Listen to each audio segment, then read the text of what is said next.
제가 아마 들으시면서, 발음이 조금 아마 요만큼 좀 어색하다는 것을 알아차린 분도 계실 거예요. 좀 둔한 분은 그냥, 별로 모르고 그냥 지나가기도 하고 그러는데, 그건 제가 오늘 쭉 얘기 이제 드리겠습니다만은, 좀 이제 사연이 좀 있어요. 제가 이제 4년 전에, 이따 이제 뭐 자세한 얘기 쭉 드리겠지만, 4년 전에 이제 큰 수술을 했었거든요. 그때 이제 갑작스럽게 이제 뇌종양 진단을 받아가지고, 갑작스럽게 이제 수술을 했는데, 그래서 저 책도 사실 나를 찾는 시간도 그 이후에 있었던 얘기들을 담은 책입니다. 그래서 이제 저 책도 사실 그 과정, 그 시간을 거치고서 이제 책에 나오게 됐던 건데, 아무튼, 수술을 하고 나서 뭐 여러 가지 이제 후유증들이 생겼어요. 일단 뭐 자세한 거 말씀드리겠지만, 그 중에 하나가 이제 혀가 이제 마비가 됐었어요. 혀가 마비가 돼가지고 혀가 입 밖으로 나오지를 못했어요. 그래가지고 그때 의사소통이 안 돼가지고 이 화이트보드에다가 그러니까 제가 막 얘기를 해도 사람들이 못 알아듣는 거예요. 갑자기. 그러니까 난생 처음 갑자기 그런 상황이 되니까 처음에는 이게 적응이 안 돼가지고 간호사한테 뭘 부탁을 하라고 얘기를 했는데 저는 분명히 얘기를 했는데 못 알아들어요. 난생 처음에 그 상황이 벌어지니까 답답해가지고 이러고 막 화를 내다가 그게 아니잖아요. 혀가 어떻게 됐으니까. 그래가지고 이제 화이트보드 그거 사다가 거기다가 이제 써가지고 필담으로 의사소통을 하고 사람들하고 이제 그랬던 시간이 있었어요. 아무튼 그래가지고 이제 회복이 됐어요. 그래가지고 이 정도까지 이제 회복이 된 건데, 아직도 이제 완전하진 못하고, 이제 4년의 시간이 지났는데, 4년이면 참, 네, 시간이 많이 지났죠. 많이 흐르고, 그 시간 동안 또 재활하느라고 혀뿐만 아니라 뭐 여러 가지 후유증들 더 이제 원상복구 시키려고 뭐 애들 쓰고 노력을 계속 했는데, 많이 좋아졌는데, 아직도 조금씩 이제 불안정한 부분들이 있고, 아무튼 이제 그러면서 이제 껴안고 이제 삽니다. 그래서, 원래는 제가 그 수술하기 전까지는, 평생 동안 이제 방송 생활을 하면서 살았어요. 시사평론을 하면서 뭐 주로 정치 얘기를 계속 해왔었는데, 정치평론을. 그거를 뭐 한 2, 30년 하면서 살았습니다. 그런데 이제 혀가 그렇게 되니까 하던 일을 이제 내려놓게 됐죠. 이제 방송을 계속하는 건 뭐 불가능한 상황이 됐고, 그래서 이제 방송에서는 뭐 이제 은퇴를 했고, 수술 이후에 뭐 가끔가다 뭐 유튜브 같은 경우는 좀 나가요. 가끔가다 기회 있으면은 그거는 좀 그런 거에 대한 부담이 좀 적으니까 그러긴 하는데 전에처럼 뭐 MBC, KBS나 뭐 YTN이나 이런 뭐 TV나 라디오 방송들은 이제는 좀 은퇴를 하고 이제 그 대신 요즘은 이제 글을 쓰고 이제 일을 합니다. 저도, 그러니까 뭐가 하나 없어지면 또 뭐가, 비워지면 뭐가 또 채워진다고 그러잖아요. 흔히. 그러니까 방송 활동을 안 하니까, 아무래도 이제 엉덩이를 붙이고, 앉아서 글을 쓰는 시간이, 또 많이 가능해지니까, 그러니까 옛날보다 오히려 또 글은 퀄리티가 또 높아져요. 공을 들이니까 시간을 갖고. 그러니까 사람이 이제 잃은 게 있으면은 뭐, 혀를 잃어버리면은 또 그런 또 얻는 게 있다고. 그 다음엔 또, 원고 청탁이 또 계속 또 많이 들어오더라고요.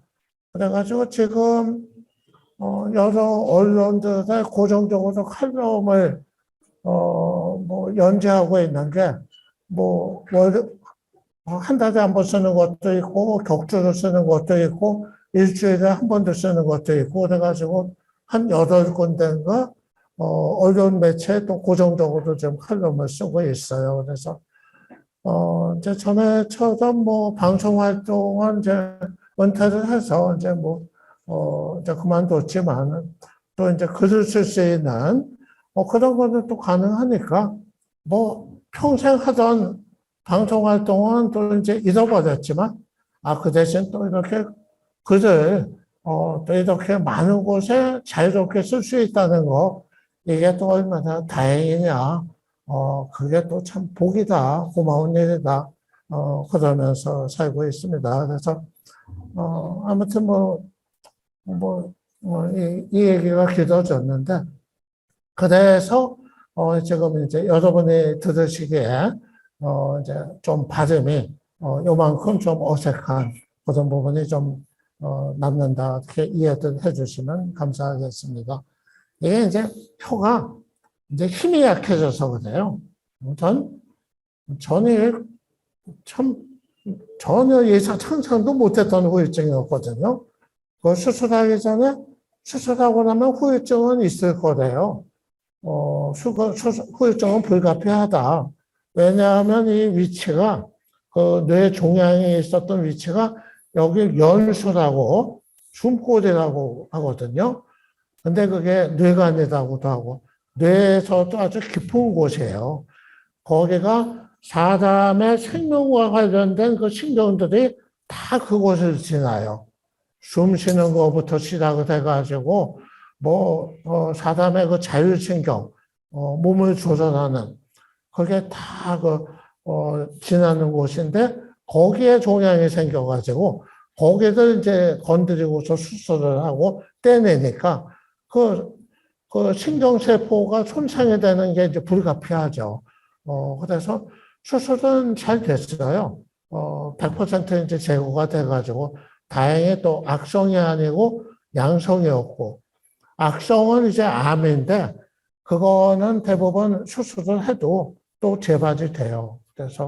그래서 악성 종양 경우는 수명을 연장은 해도 수술해도 그래도 재발이 돼서 정상적으로 살아가기가 어려운데 저 같은 경우는 뭐 이 정도로 지금 회복이 돼서 뭐 마이크 잡고 여기서 또 얘기도 하고 뭐 이 정도까지 이제 왔으니까 이 정도면은 아주 불행 중 다행인 이제 그런 경우였었죠. 예.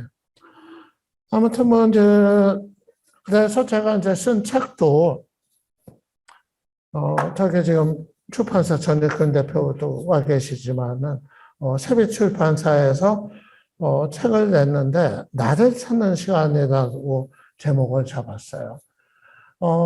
책이 이제 무슨 내용이냐 하면은 지금 말씀드린 것처럼 제가 어느 날 갑자기 아주 건강했던 사람이 건강해서 막 전국 다니면서 방송하고 그러면서 살고 있던 사람이 어느 날 갑자기 뇌종양 진단을 이제 받게 됩니다. 그래서 갑자기 이제 수술을 하게 되고 그리고서 투병과 재활의 시간을 상당히 이제 길게 갖게 됩니다. 그래서 제가 그 이후에 제가 겪었던 일들, 제가 갖게 된 생각들, 그런 것들을 이제 글로 써가지고, 책으로 이제 냈던 겁니다. 왜 굳이 책까지 내야 될 정도의 얘기가 뭐가 있었냐? 저런 거예요. 제가 이제 죽었다 살아난 셈이었거든요. 생사의 이제 고비, 사실 수술하고 나면 어떻게 될지 전혀 예측이 불가능한 상황이었어요. 모든 것을, 아까 말씀드린 것처럼 대단히 위험한 수술이었기 때문에 모든 것을 의사 선생님 믿고서 집도에 믿고서 제 운명을 거기에 이제 맡겼고. 그래서 그 생사의 고비를 넘어서 이제 살아났는데, 대개는 그렇다더라고요. 저뿐만 아니라.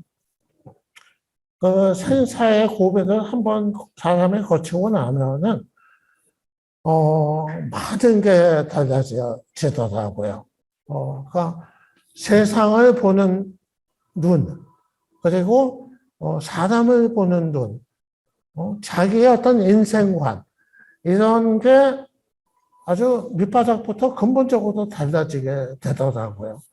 저도 그거를 옛날에는 말로는 들은 적이 있어요. 뭐, 어디 책이 뭐, 투병했던 사람이 뭐, 나는 이제 새로운 인생을 산다, 이런 거, 그런가 보다 했는데, 참 희한하더라고요. 그 시간을 거치고 나니까, 그 생각들이 자연스럽게, 뭐, 일부러 그러는 것도 아닌데, 많은 것들이 달라지더라고요. 그래서, 흔히 제2의 인생이라고 얘기하는데, 진짜로 제2의 인생을 살게 되더라고요. 그거는 죽을 고비 넘겨서 다시 살게 됐으니까, 그래서 두 번째 인생이고, 근데 그것뿐만 아니라, 사람의 생각 자체가 근본적으로 달라지니까, 그러니까 두 번째 인생이 또 되더라고요. 네. 그래서 제가, 그런 얘기를, 물론 저 혼자 그냥 일기처럼 쓰고서, 제 일기장으로 남겨둘 수도 있지만은, 또 많은 독자들하고 공유를 하는 게, 여러 가지로 또 의미가 있겠다. 저의 경험을 또 사람들과 독자들과 공유하는 게 의미가 있겠다. 그렇게 생각을 해가지고, 이제 책으로 또 냈었습니다. 제가 이제 저 때만 해도 이제 사다 놨어요. 아주 멀쩡해졌을 때입니다. 날씬하신데요? 사진은요? 예? 사진은 홀쭉하십니다. 사진이요. 저 때, 그렇죠. 저 때는, 체중이 아주 많이 빠졌을 때였죠. 제가 수술하고 나니까 한 달 후에 그 정신 차리고서 이제 체중을 다뤄보니까, 한 달도 아니에요. 한 2주 후에, 2주 후에 깜짝 놀랐어요. 10 몇 킬로가 줄었더라고요. 13킬로인가? 제가 수술 전에 좀 살이 좀 있는 편이었거든요. 근데 그것도 참 희한하더라고요. 어떻게, 수술 한 번 했다고 그냥 10 몇 킬로가 한 보름 만에 빠지는지, 그게 그만큼 아마 힘이 들었던 것 같아요. 몸이 그렇게 진짜 극한적으로 힘이 드니까 그게 살이 쫙 빠지더라고요. 그래서 제가 다리가 아주 엄청 굵었는데, 축구 선수 했냐고 사람들이 물어볼 정도로. 근데 수술하고 병상에서 제 다리를 보니까, 와, 진짜 세 다리가 됐어요. 깜짝 놀랐어요. 아니, 어떻게 이럴 수가 있나. 해가지고, 제가 그 운동치료사한테, 저 그때 너무 충격을 받아가지고, 제가 다시 다리가 정상이 될 수 있나요? 물어볼 정도로. 지금은 아주 튼튼해졌어요, 다리가. 그래서 지금은 이제 좀, 먹게 되니까, 체중이 좀 늘고 그래서 이제 뭐 그랬었어요.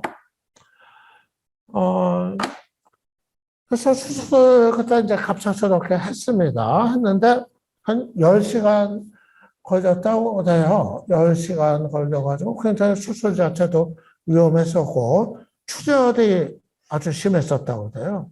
예, 이거 동양 떼어내니까 거기 출혈이 불가피한데 그게 터져가지고 이제 또 이제 막 마취과 선생 달려오고 해가지고 아무튼 살려 놨어요. 근데 완전히 몸이 그 폭탄 맞은 몸이 이제 되어버렸더라고요. 그걸 이제 후유증이라고 하는 게 아까 말씀드린 것처럼 혀가 마비가 됐고 식도가 열리지 않았어요.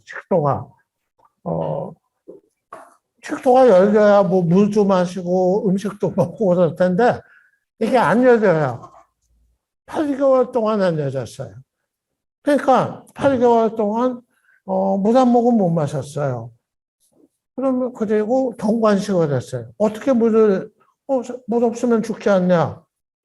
튜브로, 튜브 꽂아가지고, 해가지고, 인류 물을 공급을 하고, 음식도 경관식, 경관식 그거를 튜브를 통해서 몸으로 집어넣고, 그러면서 이제 8개월을 지났어요. 그래서 이제나 저제나 식도가 열려주기를 기대했는데, 이게 알아서 안 열려줘가지고, 이게 뇌가 정상이 돼야 그것도 열리는데, 다 연관이 된 거거든요. 그래서 나중에 보톡스 시술을 했어요. 보톡스가 저는 미용에만, 완전 미용에 쓰는 건 줄 알았는데, 보톡스를 전신마취 해가지고, 보톡스를 이거 목으로 넣어가지고, 내시경으로 해가지고, 여기다가 보톡스 주사를 놓으니까, 이게 이완을 시키더라고요. 그래가지고 식도를 인위적으로 열어주는 거예요. 한 번 해가지고 실패했는데, 두 번째 다시 해가지고 열렸어요. 이게 보톡스 약효가 떨어지면 다칠 수가 있거든요.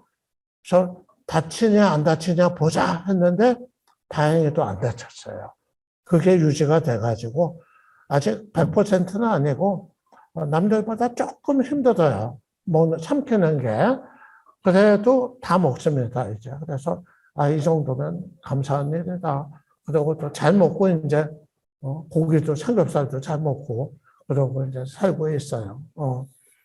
그리고 하고 뭐 계속 실신을 했어요. 수술하고 나서 앉아있지도 못했어요. 왜냐하면 기립성 저혈압이 또 후유증으로 생겨가지고 그건 뭐냐 하면 혈압이 자꾸 뚝뚝 떨어지는 거예요. 그러면 사람이 피가 뇌로 제때제때 가줘야 되는데 실시간으로 이게 제때 가질 못해요. 피가. 그러면 뇌에 피가 공급이 안 되면 의식을 잃는 거예요. 그것 때문에 고생을 엄청 많이 했습니다. 시도 때도 없이 실신을 하니까 베드에 앉아가지고 옷 갈아입다가 실신을 하고 그래가지고 점점 심해지는 게 앉아만 있으면은 앉으면 실신을 해요. 야, 이게 기가 막힌 노릇이더라고요. 처음에는 일어서면 실신을 하더니 나중에는 좀 악화가 되니까 앉아도 실신을 해요. 그러니까 휠체어에 앉는데 휠체어에 앉아서 실신을 해요. 그래가지고 한동안은 누워서만 다녔어요. 그 병원 안에서 이동을 해야 되니까 그때도 휠체어도 못하고 위험해서 그냥 베드에 누워서 이동을 시키고 그러고 지금 그때 의사 선생님이 했던 얘기가 앉는 거를 목표로 합시다. 그 회의하면서 이제 그러더라고요. 참 기가 막히죠. 어떻게 사람이 앉는 게 목표가 될 수도 있구나. 참 그때 기가 막히더라고요. 그런데 아무튼 그런 것도 이제 거치고, 근데 그것도 시간이 꽤 오래 걸렸는데, 한 7, 8달, 약을 끊는 건 한 2년 걸렸어요. 그 선생님들이 아주 또, 별의별 약 다 써보고, 어떻게든 좀 회복시키려고 애를 문자도 좀 써가지고, 저한테 맞는 약, 하고. 아무튼 그건 또 이제 몸이 회복이 되면서 또 조금씩 좋아져가지고, 이제는 또 약도 안 먹고 이제 멀쩡해졌습니다. 근데 이제 조심은 해요, 지금도. 몸이 이제 멀쩡하게 이제 회복이 되고, 제가 또 이제 운동도 또 재활운동으로 시작해가지고, 운동을 엄청 열심히 했거든요. PT 받아가면서 근력운동. 그게 이제 회복의 지름길인 걸 아니까. 그래야 허벅지도 두꺼워져야 이 피가, 사람의 피가 허벅지가 아주 튼튼해져야, 튼실해져야 피가 머리로 잘 갑니다. 그래서 나이 들어갈수록 이 허벅지 다리 아주 튼튼해지는 게 굉장히 중요하거든요. 그래서 운동 많이 해서 그런 것도 좋아지고 그래가지고 뭐 많은 것들이 이제 뭐 좋아졌는데 아무튼 그런 시간들이 있었어요. 그래서 원래 저는 처음에 수술하고 나면 죽든 살든 어떻게 살면은 이제 좀 한 보름 있으면 집으로 오는 건 줄 알았는데 집으로 가기까지 이제 8개월이 걸렸었습니다. 그래서 서울대병원에 2달 있었고 수술하고 이제 재활병원 가서 6개월 있고 이제 그랬었어요. 굉장히 상상을 못했던 이제 긴 시간이었었죠. 그래서 이게 작년 가을에 찍었던 사진입니다. 제가 마라톤 대회에 이제 출전을 했거든요. 제가 마라톤 대회 출전하리라고 상상을 해본 적이 없었어요. 평생, 난생 처음 마라톤 대회에 제가 작년 가을에 2번 나갔었습니다. 물론 5km 구간, 마라톤 구간 중에 제일 짧은 거죠. 근데 저한테는 뭐 풀코스나 다를 바 없는 그런 의미가 있었던 거죠. 제가 저기까지 갈 때까지 엄청 고생도 하고 노력을 많이 했었어요. 한 2년, 2, 3년의 시간 동안 매일같이 헬스장 가서 PT 받으면서 근력 운동하면서 몸을 이제 회복을 시켜갔습니다. 그래가지고 걷기도 엄청 걸었어요. 제가 퇴원해가지고 재활병원에서 퇴원해가지고 간 게 제주도를 갔어요. 제주 한 달 살기. 제가 초하고 둘이서 이제 제주 한 달 살기를 갔어요. 그때가 초겨울이었는데 퇴원하고 가을에 퇴원해가지고 왜냐하면은 걷는 게 제일 좋다고 됐거든요. 회복 재활에 걷는 것만 하는 게 없다 해가지고 계속 걷자. 근데 이제 서울은 이제 추워지잖아요. 그래서 따뜻한 제주를 가자. 그래서 거기 가가지고 계속 걸었어요. 진짜 매일같이 제주 올레길. 처음에는 아침 먹으면 나가서 걷고 그래서 처음에는 전 뭐 처하고 저기 그냥 어디 여행 가는 거로 생각하고 갔는데 완전 전지훈련 왔다. 나중에 그 생각이 들 정도로 진짜 힘들 정도로 걸었는데 그렇게 걸으니까 처음에 갔을 때는 걷는 것 자체를 조심을 했거든요. 아주 또 가다가 또 어지러울까 봐 조심조심 가고 그랬는데 나중에 올 때 되니까 아주 그냥 사전에 저 끝에서 끝 10km 되는데 그냥 쉬지 않고 단숨에 갈 정도로 아주 그리고 오름도 올라가고 아주 좋아지더라고요. 진짜 여러분도 많이 걸으세요. 뭐 정말 20대 때부터 나이 들어서까지 걷는 게 전 최고입니다. 최고예요. 그건 육체적인 건강을 위해서도 그렇고 당연히 정신 건강에도 저는 걷는 게 최고다 그렇게 생각을 해요. 기분 우울할 때, 가라앉을 때 나가서 걸으면은 기분 달라져요. 그거는 의학적으로도 입증이 된 거고 사람이 에너지를 업시킵니다. 그래서 금방 비관적이었던 그 생각이 낙관적이고 긍정적인 거로 이게 바뀌어져요. 걷는 거 좋습니다. 그래서 저는 진짜 몇 년 동안 많이 걸었어요. 많이 걷고 근력 운동도 열심히 하고 그래가지고 작년 봄에는 그런 달리는 모임에도 가입을 했어요. 우연하게. 그래서 거기에 이제 가입을 해가지고 그렇게 달리기 하는 건 난생 처음이었어요, 제가. 근데 조금 달려보니까 너무 좋은 거예요. 사람들하고 달려보니까. 그래가지고 제가 저기 나가기 전에도 혼자서 동네에서 달리기 연습을 많이 했어요. 지난 여름에 그냥 땀이 그냥 비 오듯이 흐르는데 근데 그냥 머리 띠고 묶고서 그러면서 식염 포도당 땀이 너무 나니까 그거 먹어가면서 그러면서 열심히 해가지고 5km 달릴 수 있는 정도까지 돼서 난생 처음 달리기 대회에 이제 마라톤 대회에 이제 나갔었습니다. 물론 여전히 조심을 해요. 제가 아직도 몸이 완전하지 않거든요. 자율신경 이상이기 때문에 지금 요즘은 더 달리기를 못하고 있어요. 그 자율신경이 건드려서 이 복부 이 장기들이 좀 이렇게 막 조이고 이렇게 응축이 돼 있어가지고 이게 양방에서도 시도를 여러 가지 해봤는데 효과 없어서 지금 이제 한방 치료를 또 받고 있는데 그래서 요즘은 지금 다리기도 좀 쉬고 있고 아무튼 뭐 이제 그러는데 그래서 좀 조심조심 하면서 항상 제가 컨디션 조절하면서 뭘 합니다. 뭐든지 의욕적으로 다 하는데 다만 그 신경은 놓지 않아요. 왜냐하면 작년이 아니라 재작년 가을이었구나. 재작년 가을에 제가 한라산 가가지고 제주도 그날 오다 보니까 컨디션이 좋아요. 야, 내가 오늘 백록담 찍어야겠다 해가지고 처하고 둘이서 백록담까지 갔어요. 근데 너무 생각보다 힘든 거예요. 근데 거기서 포기됐어야 되는데 내가 아직은 아니다.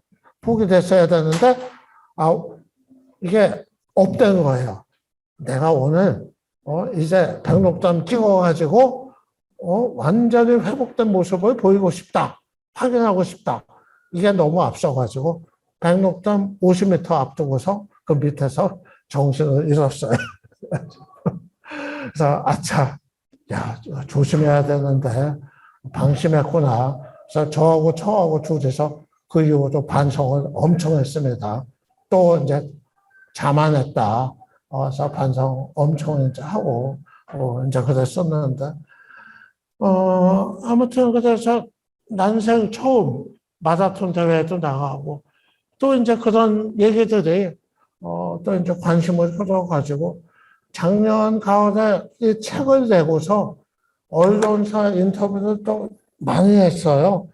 이거는 지금 이제 동아일보 인터뷰인데 조선일보도 전면 인터뷰하고 여성신문 또 뭐 서울경제 이 책을 내면서 인터뷰를 여러 군데 이제 하게 됐어요.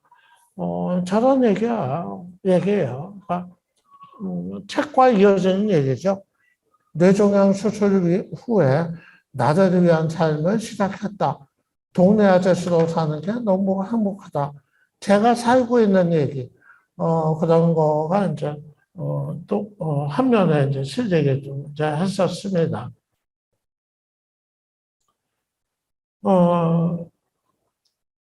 제가 이제 그 투병과 재활 관련해서 이제 두 가지 얘기를 좀 드리고 싶어요. 제가 사실은 이제 지난 얘기는 가급적 이제 안 하자고 그러는데, 이 얘기는 또 앞에 얘기에 또 전제가 되는 거여가지고, 하나는 제가 이 투병과 재활의 시간에 느꼈던 게, 그 가족의 어떤 고마움, 그런 것을 아주 이제 크게 느꼈습니다. 물론 이제 그전에도 가족하고 사이가 이제 좋은 편이었고, 뭐 잘 이제 살았었는데, 수술하고서 이제 투병을 하는 시간 동안 가족들이, 특히 이제 처가, 저를 이제 어떻게든 살리려고, 정말 아주 이제 헌신적으로, 정말 몸을 내던지다시피 하면서, 달라붙는 그런 이제 모습을 이제 보고, 겪으면서, 그러면서 이 가족의 어떤 소중함, 그래서, 내가 가족들한테 보답을 하기 위해서라도 어떻게든 다시 일어서야겠다. 그런 마음을 갖게 됐었죠. 그래서, 우리가 정말 살면서 소중한 게, 진짜로 소중한 게 이제 무엇인지 다시 한번 생각하는 또 시간이 됐었죠. 그 전까지 거창한 것들을 참 많이 생각하면서 살았죠. 제가 과거 젊었을 때는 이제 또 진보운동을 했던 출신이었었거든요. 그래서 또, 그 다음에 또 이제 정치평론 하면서 항상 정치와 또 맞물려서 연관이 돼서 또 살아오기도 했고 그랬는데, 근데, 결국은 다 그것들이 아니더라.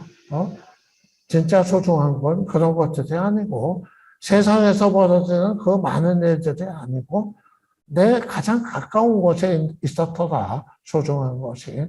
그게 가족이었더라. 그런 생각을 이제 갖게 됐었습니다.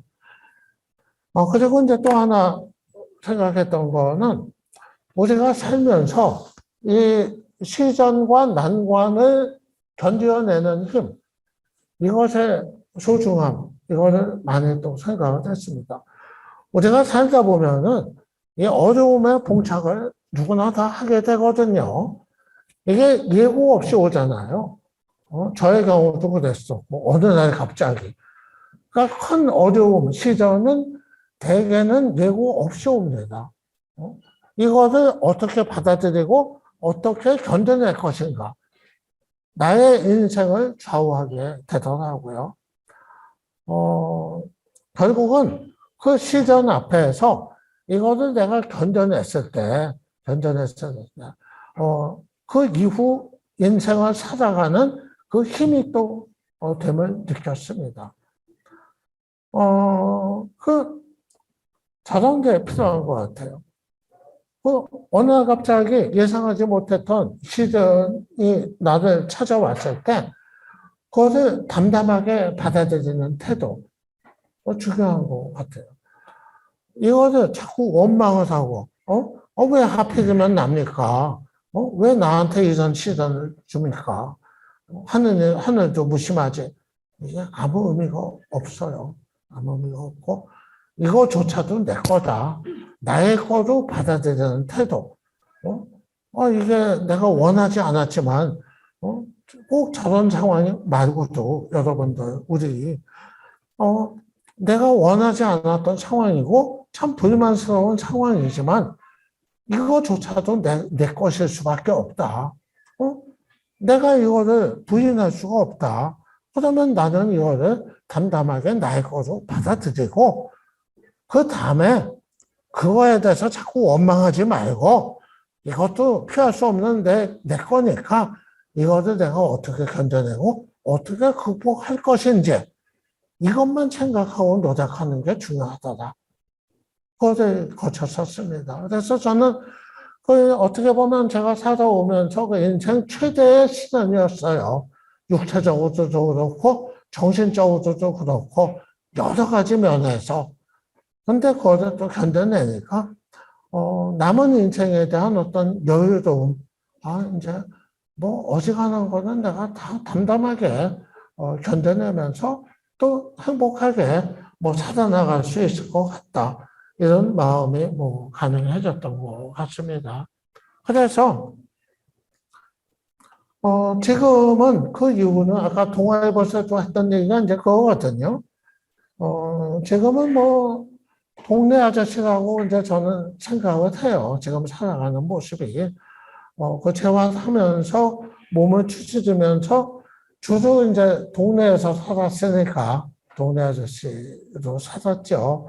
전에처럼 방송 활동하면서 가방 메고 방송국들 왔다 갔다 하는 거 이런 거 이제 안 하고 사회적 활동도 이제 안 하죠. 무슨 회의니 무슨 위원회니 그런 거 이제는 그런 거 무슨 위원회 같이 하자 참여해달라 와도 제가 안 해요. 제가 안 하고 왜냐 이제는 제가 그냥 동네 아저씨로 살아가는 거에 만족합니다. 세상에 너무 복잡한 일들과 얽히고 싶지도 않고 특히 정치. 제가 정치하고는 정말 평생 정치하고 뗄래야 뗄 수 없는 관계 속에서 살아왔는데 제가 이제는 정치와 거리두기를 하며 살아갑니다. 물론 정치 그래서 칼럼은 계속 써요. 아까 말씀드린 것처럼 많은 곳에 정치 칼럼을 쓰는데 하지만 제가 거기에 감정적으로 몰입하지 않습니다. 감정을 싫지 않습니다. 그거는 거리를 둔다는 얘기죠. 정치는 정치고 나의 인생은 나의 인생이다. 내가 정치 때문에 흥분하지 않는다. 정치 때문에 기뻐하거나 슬퍼하지 않는다. 화를 내지 않는다. 그렇게 살아가고 있습니다. 왜냐? 정치의 속성이라는 게 그 심성을 망가뜨리는, 심성을 해치는 자기의 모습을 흔들어 놓는 이런 속성이 좀 자세히 있습니다. 물론 우리가 정치가 잘 되도록 시민들이 관심을 갖고 또 참여하고 그래야 되는 한 측면이 있는데, 근데 반대로 또 정치에 과몰입하면은, 정치에 중독이 되면은, 그러면 자기들 잃게 됩니다. 그러니까 자기 가족들 소중한 거는 모르고 사는 사람이 정치인이 어떻게 되느냐에 따라서 정말 가서 엉엉 울고 또 그냥 뭐 만세 부르고, 저는 사실 그게 정상적인 모습이 아니라고 생각을 해요. 자기 배우자가 좀 슬퍼할 때는 가서 위로하고 같이 슬퍼하지 할 줄 모르는 사람이 정치인 아무개가 무슨 뭐 당했다고 해가지고 가서 눈물 흘리고 슬퍼하고, 저는 그게 정상적인 인간의 모습이 아니라고 생각을 해요.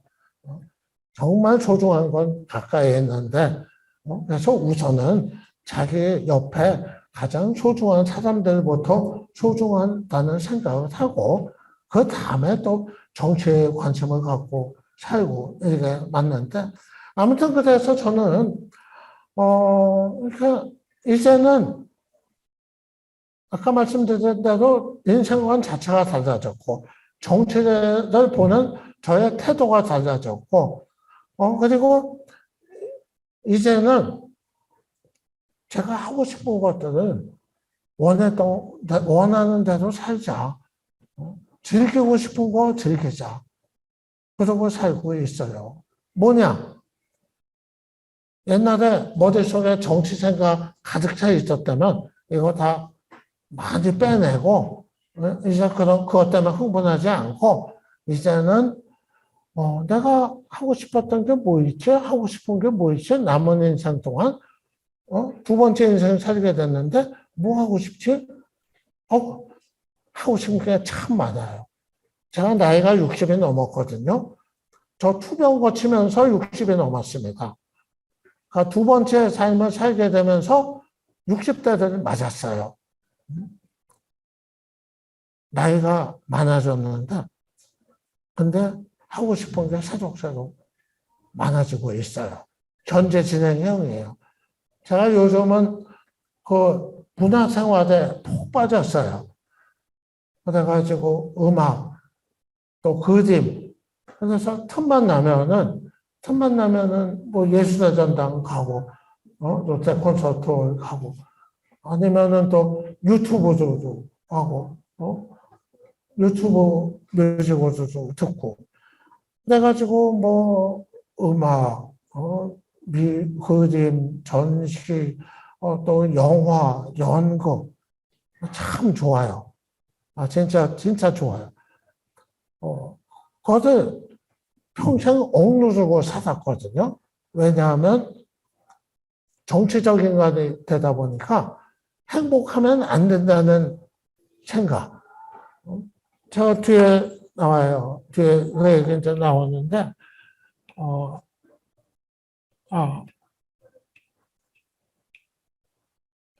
이게 앙드레 지드의 얘기예요. 스스로 행복해질 수 없는 자는 남의 행복을 위해 어떤 일도 할 수 없다. 앙드레 지드 얘기가 그거예요. 세상이 어려운데 나만 행복하면 안 될 것 같으니까 행복하게 살려는 것을 하지 못하는 거. 그럴 필요가 없다. 그 얘기를 앙드레 지드가 한 거예요. 그러니까 우리가 그랬거든요. 우리 세대가. 세상이 참 험하고 어려우니까 뭔가 행복하게 살면 안 될 것 같은, 또는 나는 행복해요. 이 얘기를 하면 죄를 짓는 것 같은 이런 의식에 가위 눌렸거든요. 근데 이제서 드는 생각이 그럴 필요가 없다는 거예요.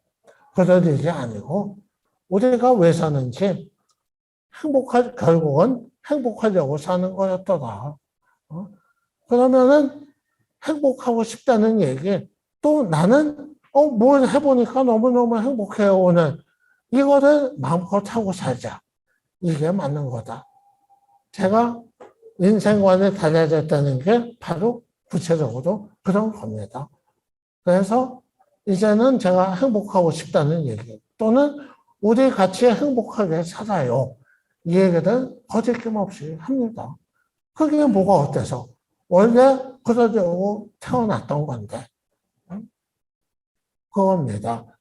그래서 이제는 제가, 뭐 그런 문화 생활, 또 여행, 여행도 이제 기회만 되면은 제주 한 달 살게 하고는 제주가 너무 좋아가지고 틈만 나면 제주가 갔어요. 가서 걷는 게 너무 좋아가지고 제주 관광하러 가서는 제주의 맛을 모릅니다. 저는 제주 가면 관광 코스는 안 가요.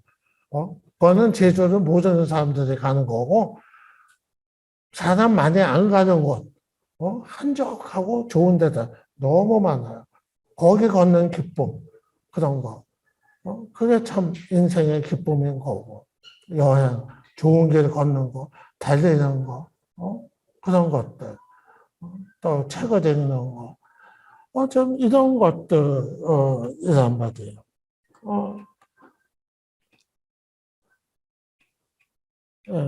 아이고, 제가, 이제, 그래요. 그래서, 5분이요? 예, 예, 예. 그래서 우리가, 자기의 인생의 버킷리스트를 만드는 거, 이거 여러분한테도 권하고 싶어요.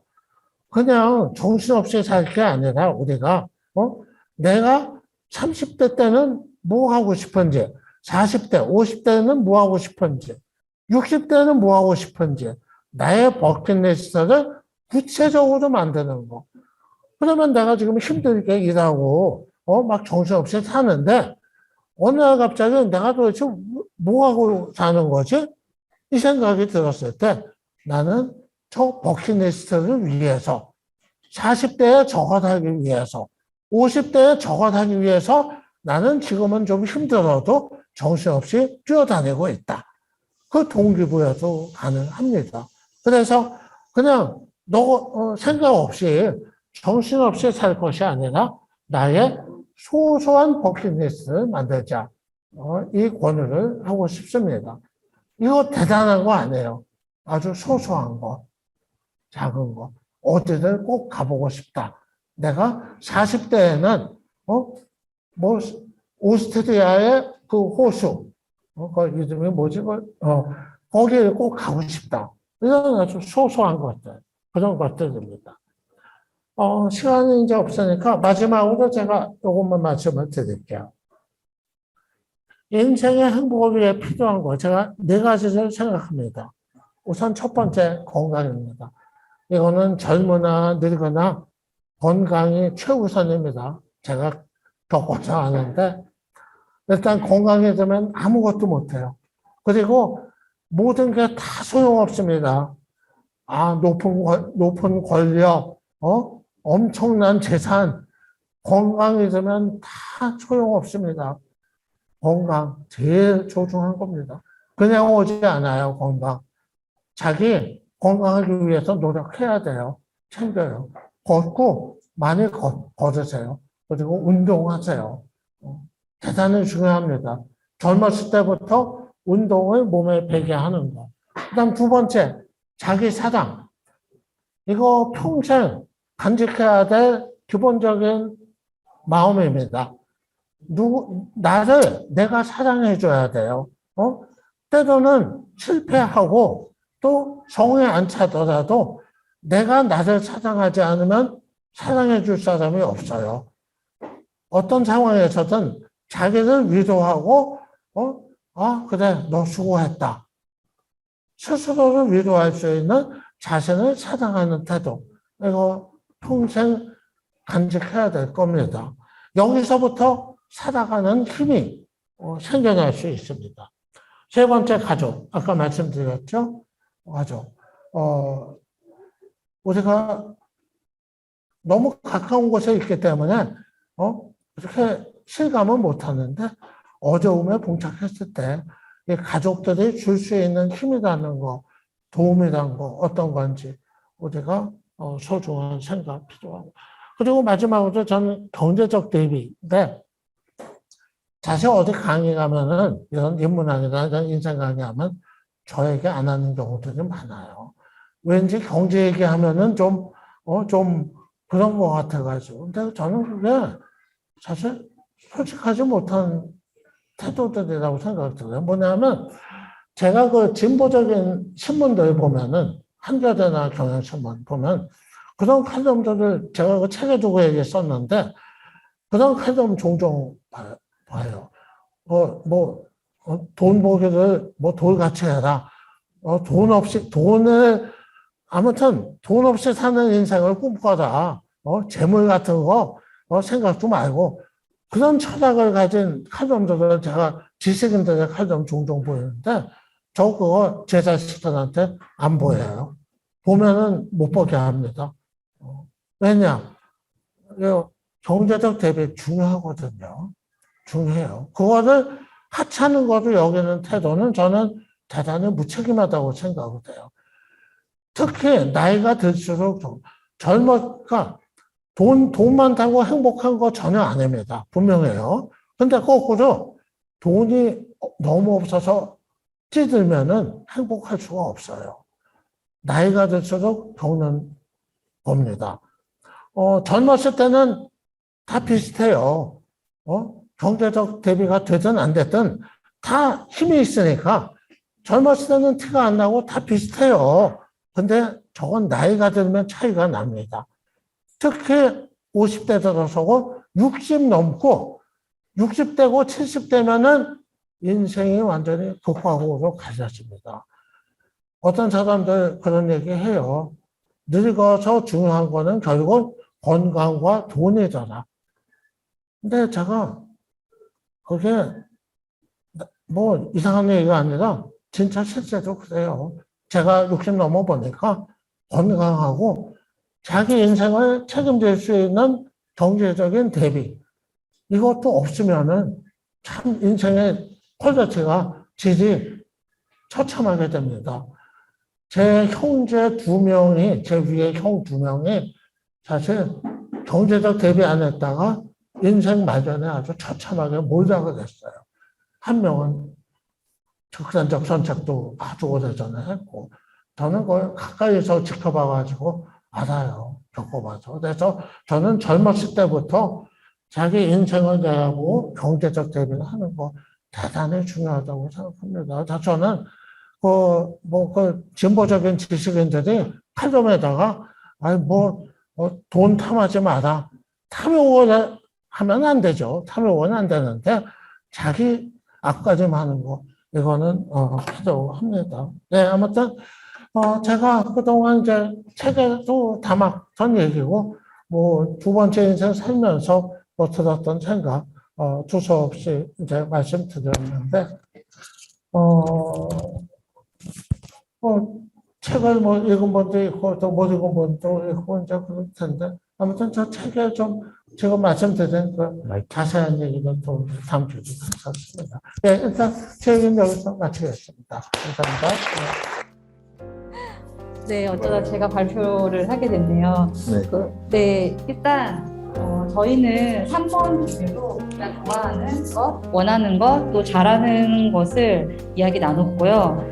우리 동현님 같은 경우는 되게 차를 좋아하신대요. 자동차? 아니요, 마시는 차를. 마시는 티? 네, 굉장히 잘 어울리시죠. 그래서 차를 좋아해서. 아니, 콜라 좋아할 것 같은데 네. 차를 좋아해? 차를 좋아하는 남자더라고요.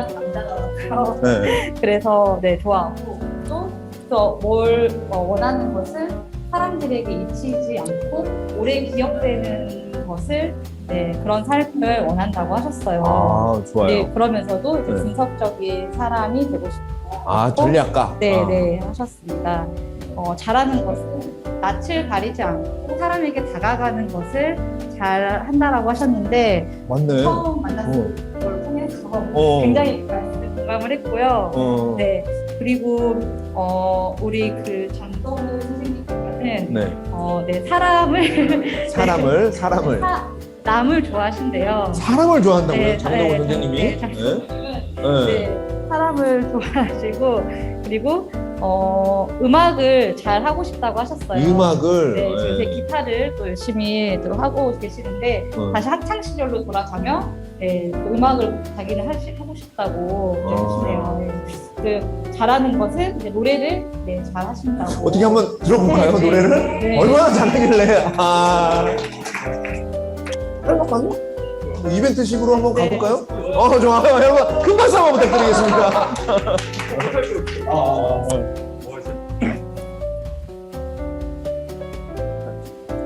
하나, 둘, 셋, 넷, 흐르는 강물을 거꾸로 거슬러 오르는 연어들의 도무지 알 수 없는 그들만의 신비한 이유처럼 여기까지.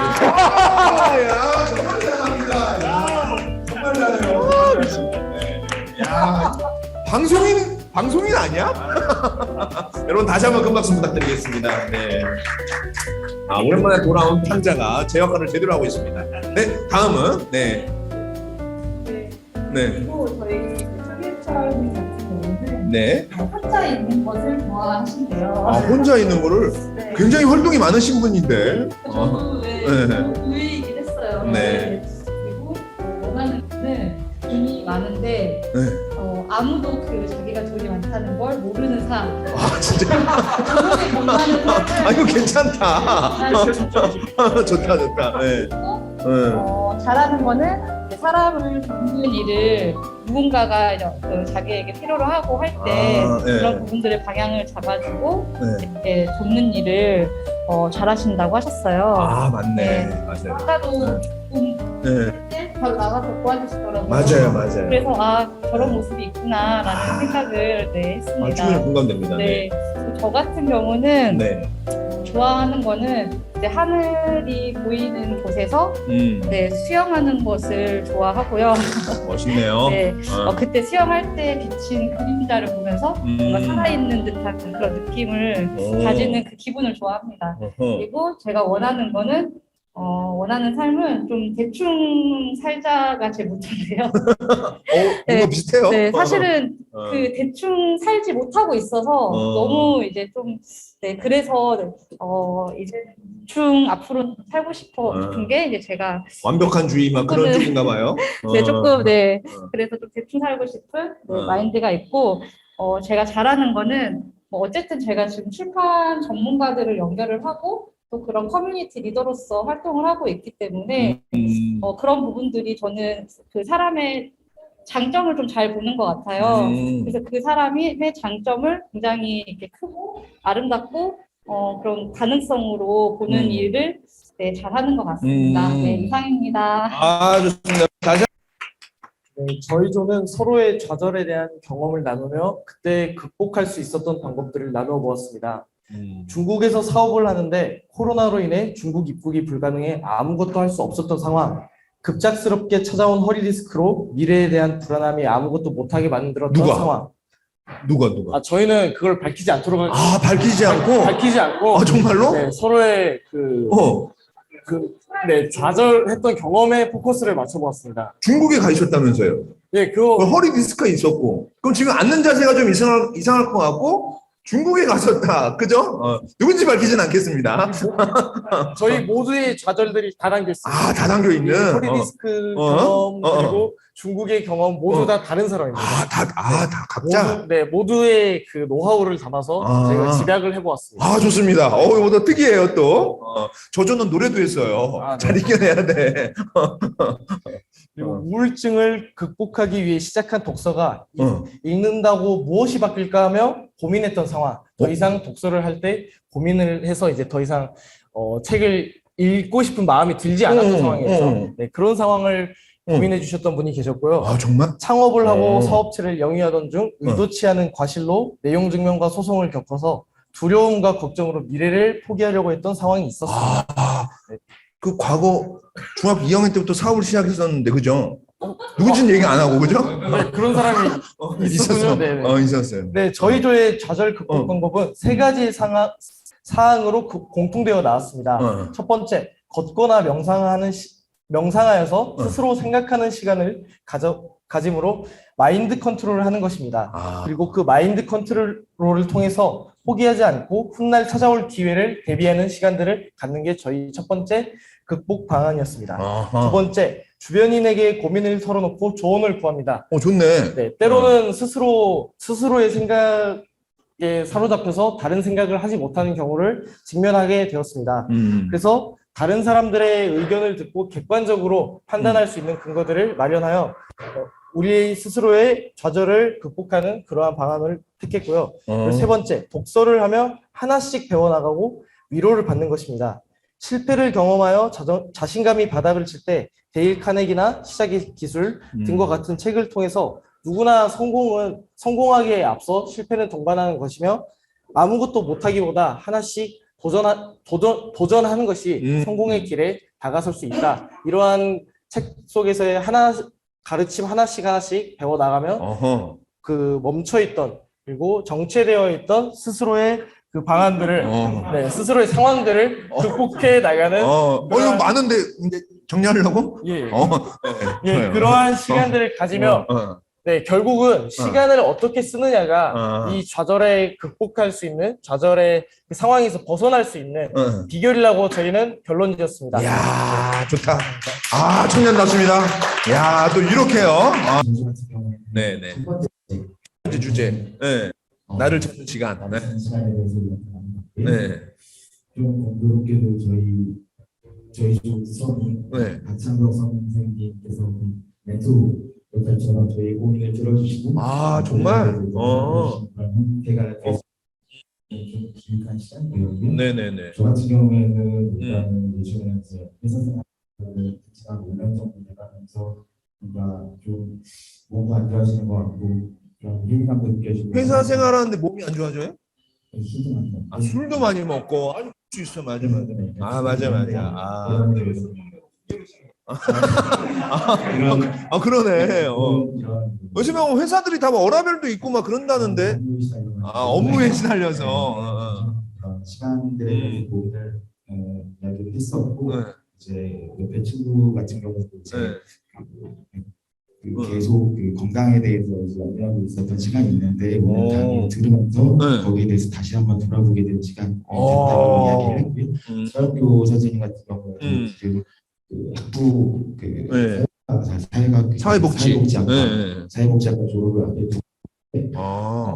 지금 나를 찾는 시간과 이제 지금 하고 있는 공부 자체가 남을 위해서 하고 있는 공부. 그러네. 사회복지가 그런 거니까. 거기에 대해서 오는 상충에 대해서 질문을 한번 해보고 싶은데. 질문을 좀 사회복지니까 윤석열 정권에 대한 뭐 아니 얘기하지 말까? 얼굴이 빨개지는데? 없던 일로 하고. 그런 그 고민에 대해 가지고 이야기를 했는데 또 선생님께서 고민이 더 커왔던 얘기를 하면서 예시를 들어주시면서 저희에게 어떻게 보면 좀더 들어주는 사람.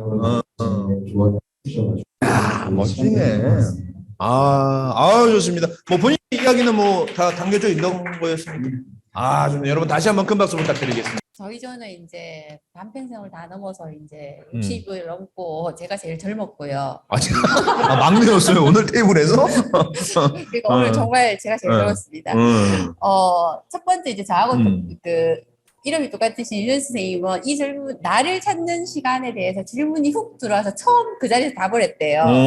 그래서 지금은 신앙인으로서 지켜주는 어떤 그런 마인드의 시간인데 화려한 스포트라이트를 받고 아주 그냥 일도 열심히 하셨고 이렇게 주목도 받는 삶을 사셨는데 지금은 이제 웃어주기, 남한테 이야기 들어주기 이렇게 품의 시간으로 가는 게 언제부터? 10년 전부터. 10년 전부터. 그래서 항상 볼 때마다 밝으셨어. 그러니까 조금 가까이 가야 돼요. 진짜. 저도 오늘 처음 알았어요. 그리고 두 번째 이제 저기 서희로 편집장님께서는 참 슬픈 이야기였는데 교훈적이었어요. 30세 때 동생이 뇌종양으로 수술을 하게 돼서 메모리 멘트에 대해서 본인이 생각을 하게 됐대요. 그래서 저는 항상 여기 도산 아카데미 올 때마다 얼굴은 크신데 인상이 너무 좋으셔가지고 오늘 저분만 보이시는 거예요. 근데 저 웃음이 어디서 나왔을까 이렇게 생각을 했는데 여행을 갔을 때 모든 사람의 선물을 다 사면서 자기 자신의 선물을 한 번도 산 적이 없었대요. 그때까지. 근데 이제 그 동생의 그 수술을 앞둔 그 시간을 지나면서 이제는 여행에서 자기 선물을 꼭 챙긴대요. 자기 선물. 뭐 대표적인 게 어떤 게 있습니까? 그까지 시간 없으면 못 그까지 없고. 뭐 어떤 게 있으셨습니까? 네. 네. 뭐 근래에 샀던 선물은? 뭐 그렇죠. 그럴 수 있죠. 뭐 자동차도 사고 그죠? 뭐 집도 사고 뭐 좋아요. 뭐 열쇠고리나 뭐 그런 거. 네. 그리고 저 위에 위대한 원장님께서는 저희는 원장이고 학생이고 없어요. 다 선생님. 아니야 오늘 위대한 원장님. 오늘은 위대한 원장님으로 가볼게요. 네, 좋아요. 왜냐하면 저희 큰아버지 이름이 윤성문이시거든요. 그럼 윤석열 정권에 대해서 어떻게 생각하시는지.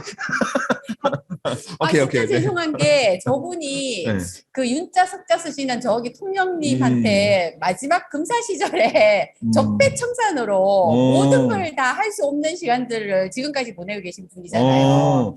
근데 아까 내가 마지막에 질문을 드려서 깊이 있게를 못 들었는데 도산 아카데미 원장을 해두려고 청탁이 들어왔을 때 절대 못한다 그랬대요.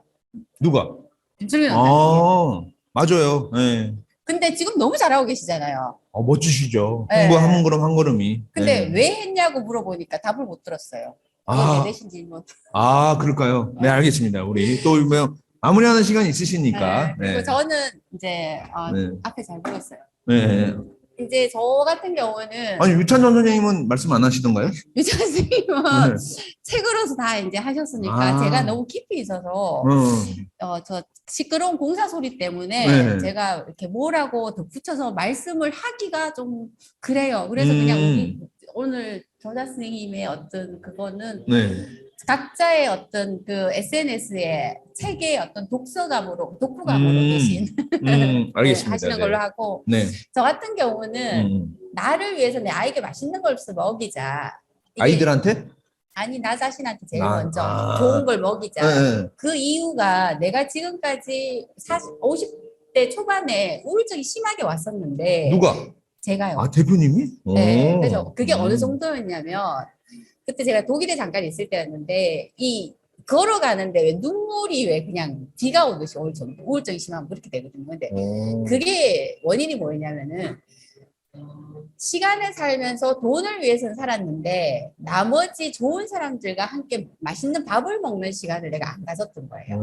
그러니까 그 10년 가까운 시간을.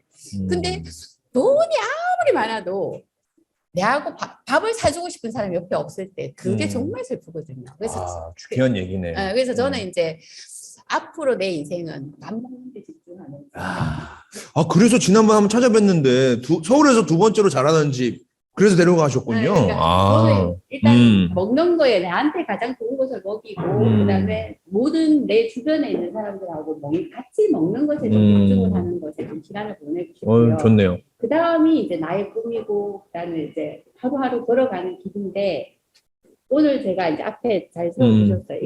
이게 저예요. 아까 전에 누가 햇볕을 보고 뭐 바다였는데 저는 여기가 우리 집이면 저기 앞이 바다였거든요. 그래서 맨날 어릴 때는 그 햇볕이 있는 그 해수욕장에서 제가 중학교 3학년까지 그냥 여러 명 바다까지 살았어요. 그래서 나의 이 긍정이 자연 속에서 놀았던 게 나한테 가장 자율성을 줬던 것 같아요. 그래서 저는 내가 가지고 있는 좋은 습관 중에 하나가 심리를 학교를 다녔는데 그게 어쩔 수 없는 시골에서 태어나서 심리를 걸었지만 그게 내가 긍정적일 수 있는 돌아보니까 가장 감사한 습관이 있더라고요. 그래서 앞으로 그걸 더 개선 발전시키고 이거 먹는 거예요?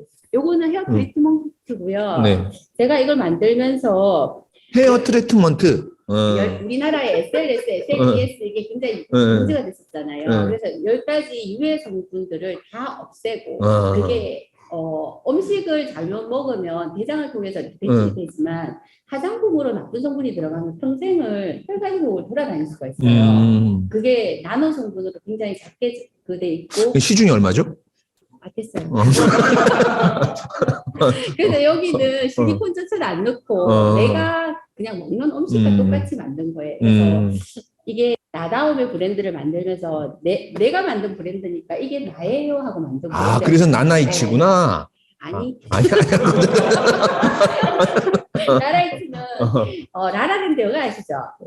그 산장하는 땅이라는 뜻인데 라라가 산상의 이미지를 갖고 있어요. 그 언어 자체가. 그래서 라라이츠 산장하는 아름다움. 그러니까 제가 생각하는 거는 내가 생각하는 만큼 살 수 있다예요. 아, 그러니까 좋다. 내 속에 아름다움이든지 건강함이든지 내가 생각을 이게 있으면 그게 다 있는데 내가 생각조차 하지 않으면 나는 그곳에 갈 수 없다. 이게 이제 저의 그 생각으로 이걸 만들었어요. 아, 좋습니다. 여러분 박수 한번 부탁드리겠습니다.